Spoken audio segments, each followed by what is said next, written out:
The curated exhibition explores the history of genocide in the 20th century with a focus on the case studies of Holocaust and the Rwandan genocide, which resulted in the mass slaughter of people, mostly of the Tutsi minority. We decided to focus on two main case studies. One, the Holocaust, that was during, of course, the Second World War, where many nations were involved and many were impacted by genocide or other atrocities and crimes against humanity. We also moved to tell the story of Rwanda.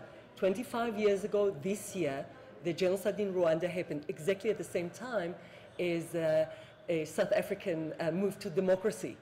We commemorate 25 years to both events. And we decided to focus on both because the lessons are so important here in South Africa. Stories told here are complex and agonizing. Items such as these clothes from victims and survivors of the Rwandan genocide, for instance, convey the toll these events took on ordinary people. SYLVESTRE is a survivor of the Rwandan genocide. He was only 14 years old when he hid in a Kigali church and watched the murder of his parents and 3 siblings. What happened in the past, we've been seeing, we saw Holocaust in history. Myself, I'm witness of genocide, and most survivors of genocide. We wish that we should fight the ideology of genocide. We should fight anti-Semitism. We should fight all sorts of racism and violence against human. When people come here, they see what happened. They carry a message to the people outside there who never come here, especially those young ones. The story of SENDACYEYE and that of Holocaust survivor Don Kraus are part of the permanent exhibition here. To learn from it, to teach for other generations. How do you bring yourself to kill a child?